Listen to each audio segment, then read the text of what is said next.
En 1931, en pleno auge de lo que era el nuevo invento del cine, el sonido, el cine con diálogos, a Charles Chaplin se le ocurrió hacer la obra maestra de las películas mudas. Y no fue casual que Chaplin haya elegido hacer una película sin diálogos cuando era el auge de precisamente ese tipo de películas. Lo que él quería demostrar es que el cine había alcanzado una perfección sin el uso de diálogos, sin el uso del sonido directo. Y resultó que tuvo razón. Esa película fue su mayor éxito. Llegó a la alfombra roja con Albert Einstein, la gente le aplaudía y cuando llegó la última escena todo el mundo estaba llorando en el cine. Lo aplaudieron por minutos y lo instauró definitivamente en el Olimpo de los mejores directores del cine. Sin embargo, a pesar de este gran éxito, la decadencia del cine sin diálogos fue inevitable y todos, incluido Chaplin, Buster Keaton, fueron perdiendo sus trabajos y ya no eran tan aclamados como antes. Se vino una nueva etapa en el cine y para comprender esto hay que entender también cómo inició el cine. El cine inició como una forma de copiar el teatro para las masas. El teatro era una actividad cultural que era solo para los burgueses, puedes poner así, para gente que tenía mucho dinero, las entradas costaban mucho, el cine costaba centavos. Lo que hacían es grabar obras de teatro para que la gente del pueblo, digamos, lo pueda ver. Ahí es donde Chaplin resurge porque él era una de esas personas. Él era un artista callejero, un artista de circo, de teatro. Era muy pobre también, entonces entendía a la gente a la que se dirigía y con su personaje del vagabundo fue creando estas películas donde inventó el mito de este personaje que siempre iba de los callejones a los castillos. Pero eso fue al inicio y luego el cine se fue estetizando y se fue volviendo masivo y se empezó a convertir en un arte. Chaplin vivió durante todo este tiempo junto a otros autores. Y cuando finalmente en 1927 inventan el sonido, el cine había llegado a un nivel estético tan alto como películas como Metrópolis de Fritz Lang o Intolerancia de Griffith. Y con el sonido vino una caída estrepitosa. ¿Por qué? Porque para colocar los micrófonos tenían que esconderlos muy cerca de los actores y eso no les permitía moverse. Y algo que se empezó a hacer muy clave en el cine, que era el movimiento de la cámara, el cambio de planos y el uso corporal de los actores para expresar las ideas, se fue todo a la basura. Incluir el sonido en un artista como Chaplin era una contradicción completa a su técnica, porque él, para realizar todas los malabares que hace con su cuerpo, hace ruido. O sea, si tú hubieras estado en el set de una película de Chaplin, no era lo que escuchas cuando ves una película de Chaplin. Lo que se hubiera escuchado es golpes y golpes de cuerpo y de paredes, porque se botaba al piso, se movía, por ahí alguien gritaba el ritmo para que se sepa cuándo tenían que entrar otros actores. Era un caos total. Lo que pasa es que como no había sonido y luego iba interpuesta música, no se nota y todo parece perfectamente coreografiado. Entonces quitarle el movimiento y la expresión del cuerpo a Chaplin era como quitarle las palabras a Shakespeare, más o menos. Es así de radical. Como que un día digan, ¿sabes qué? Shakespeare, ya no puedes usar palabras, te va a tocar hacer teatro así mudo. Sin nada, sin un solo sonido. Entonces matarías toda la poesía de Shakespeare y lo que hace una obra de Shakespeare. Eso le pasó a Chaplin. Entonces él se tuvo que replantear todo y decir, bueno, voy a tener que aprender a hacer diálogos. Y la primera vez que Chaplin usa diálogos es en tiempos modernos, pero no los usa de la misma manera que otros los estaban usando. Lo que él usa es una variación de los diálogos que se llama Gromlot. El Gromlot es una técnica de teatro que te hace decir palabras pero en un idioma inventado. Es decir, dices un diálogo y tiene una intención de diálogo para pedir algo, por ejemplo, pero las palabras que salen no están en ningún idioma definido. Están en un idioma que parece otro idioma como italiano, alemán, inglés, japonés, el que sea, pero no es ese idioma. Y aquí es donde entra el proceso para que tú aprendas también, como Chaplin, a escribir diálogos. Porque a los guionistas extrañamente no les enseñan esta parte clave de la escritura, pero la gente de teatro se le enseña esto desde el día 1, porque el teatro es solo diálogos. Las acciones son luego superpuestas a los diálogos que el dramaturgo escribe. Pero en el cine es al revés, porque el cine empezó siendo mudo, como con Chaplin, y las acciones eran las que importaban, y los diálogos eran solo suposiciones o superposiciones que se les ponía después. La spinach o la bouchon, cigarette portobello, Si Rocky spoke a little, Si tú ves esa película, ya hay un uso de los diálogos, pero solo son como sonidos, como gritos y como este idioma raro, medio como italiano que está usando para cantar o para dirigirse a las otras personas. También hay una máquina que habla porque Chaplin era muy inteligente y estaba haciendo también una protesta contra este nuevo sistema de hacer películas. Entonces dice, si vamos a usar diálogos le voy a hacer hablar a la máquina, porque para mí todas estas películas con diálogos suenan a máquinas.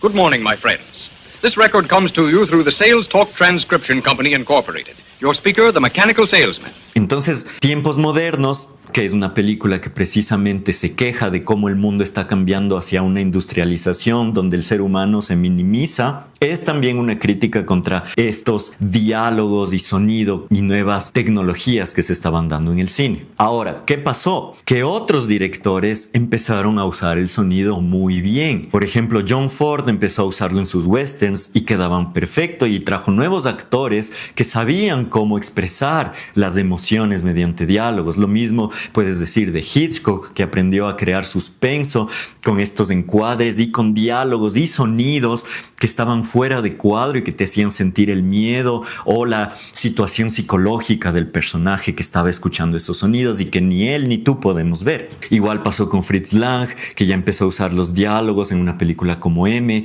Entonces Chaplin dijo, si ellos lo están haciendo, entonces yo también debería poder hacerlo.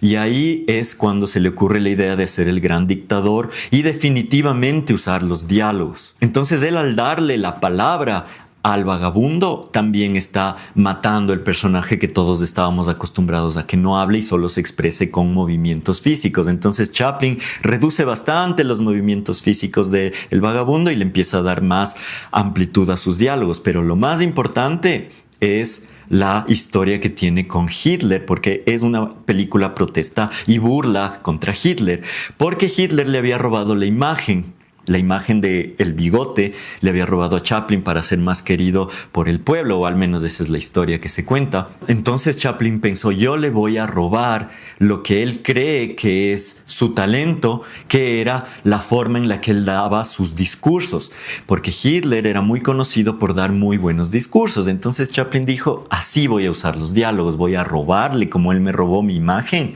del bigote, yo voy a robarle su forma de dar sus discursos, pero yo los voy a usar para decir lo contrario a lo que él dice, y así nace la escena icónica del monólogo del gran dictador, que es uno de los mejores monólogos en la historia del cine, y que tuvo un impacto tan fuerte que dividió a las personas en dos, y que incluso hizo que el gobierno de Estados Unidos le expulse a Chaplin de Estados Unidos y él tuvo que irse a exiliar en Inglaterra porque le dijeron comunista y todas esas historias políticas que siempre suceden. Y fue así que Chaplin demostró que era completamente capaz de usar los diálogos para crear una película, que ya tal vez no eran las mismas películas que él hacía. Es como casi un nuevo autor, pero que de todas formas usa los diálogos de manera voluntaria hacia la forma de expresión artística que él quiere hacer. Es decir, no solo usa los diálogos por usar los diálogos, los usa como instrumento artístico y estético y tecnológico para contar una historia. Es así, eso es lo que debes entender de los diálogos. Los diálogos no son solo estos consejos que te dicen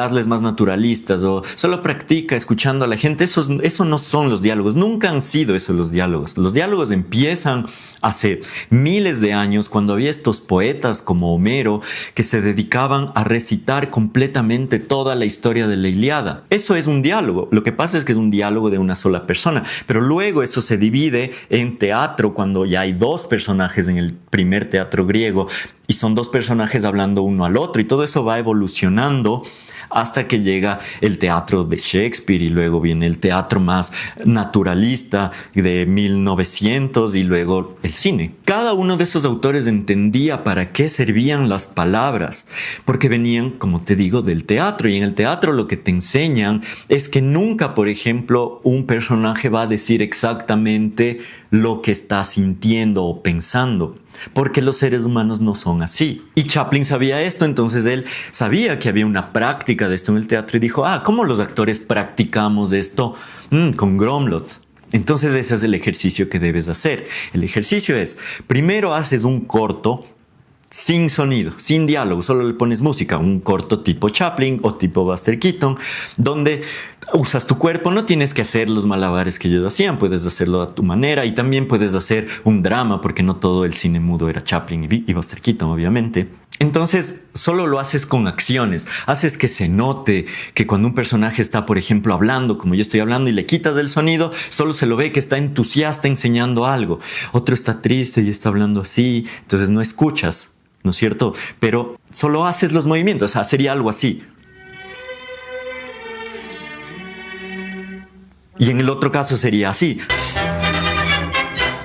Le pones la musiquita como la que le puse y parece que es una situación. Luego haces el mismo corto, la misma idea puede ser, y le haces con Gromlot, que es esto de hablar en otro idioma. Es como, si no te sale, porque los actores tienen una preparación para hacer esto, puedes hacerlo balbuceando o simplemente quita las consonantes. Por ejemplo, solo es algo como decir, no, mi hermana a mi mamá. Dije algo como, es que den verle a mi mamá, ¿entiendes? Solo le quito instintivamente las consonantes y parece que estoy hablando eso, pero lo importante es ponerle el énfasis de las intenciones. Y finalmente haces el mismo corto y ya le pones diálogos, pero no haces diálogos coherentes o lógicos. Con eso quiero decir que si, por ejemplo, la película que hiciste cuando en la etapa de cine mudo, en la etapa de corto mudo, es un ladrón se mete a robar en tu casa y le descubren y le sacan con agua hirviendo, no sé, y se va corriendo. Es medio una comedia así. Cuando ya uses diálogos, no le hagas, por ejemplo, al ladrón decir, no, discúlpeme, no quería meterme a robar. Por ejemplo, hazle decir empieza a recitar un salmo de la Biblia. Alabado sea Dios, vi a la niña bailando si me entiendes, como un loquito. Entonces, aunque sea, le vas a meter un nivel de chiste a eso. O si haces un corto, en el primero es un corto sobre solo dos personas discutiendo en un cuarto y la una le quiere decir que si sale por esa puerta va a morir. En el corto mudo se te va a hacer difícil, pero tienes que lograrlo con planos y con movimientos y se va a ver que le dice, no salgas, y como que le hace gestos de que no abra la puerta y se interpone en la puerta. Cuando ya hagas diálogos, no uses palabras obvias como no salgas, porque eso arruinaría todo, porque eso crearía que el otro personaje diga, ¿por qué no puedo salir? Y así, entonces ahí se vuelve un corto aburrido. En vez de eso, ponle al actor la instrucción de que no puede decir nunca las palabras salir por esa puerta. Nunca puede decirle al otro que lo que tiene que hacer es no salir por esa puerta. Puede decir cualquier otra cosa. Entonces el actor, como no puede decir que no salga, puerta y estas cosas, le va a tocar empezar a decir, estoy enamorado de ti. Y es mentira, porque no está enamorado tal vez, sino que no quiere que se vaya y quiere que se quede. Entonces le dice, ¿qué me estás diciendo? ¿Cómo que estás enamorado de mí? Soy tu hermano. Otra cosa, ¿qué? ¿Cómo que estás enamorado de mí? Soy la esposa de tu hermano, diría el otro personaje. Entonces, solo ahí ya se vuelve más interesante, ¿entiendes? Porque el otro va a decir, yo sé que eres la esposa de mi hermano, pero te amo y siempre te amé. Y el otro va a decir, pero ya tengo 5 hijos con tu hermano, ¿qué tú te vas a hacer cargo de ellos? Y el otro va a decir, no quiere hacerse cargo, etcétera, ¿me entiendes? O sea, como que al menos ya no te centras en lo de la puerta, es algo más cómico, pero siempre vas a volver a que esta persona ya se tiene que ir por la puerta y el otro no le quiere dejar salir.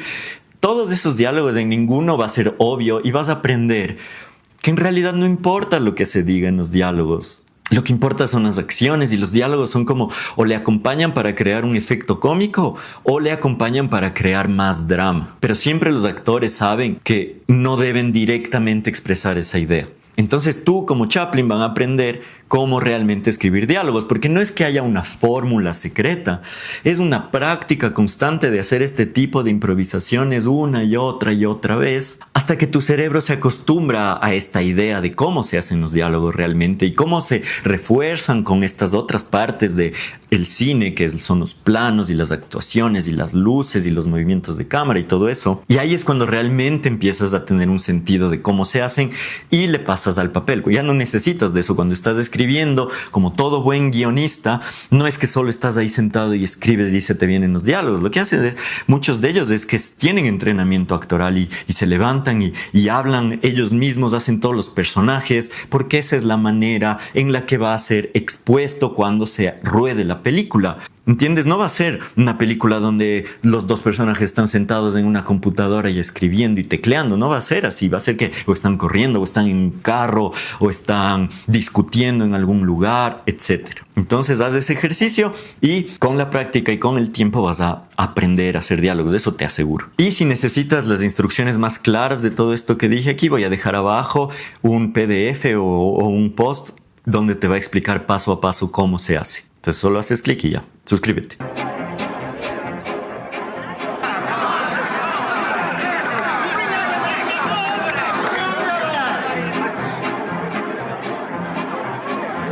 C'était la douce d'ore, je notre soccofore, je notre citavore, je la tula tila toi.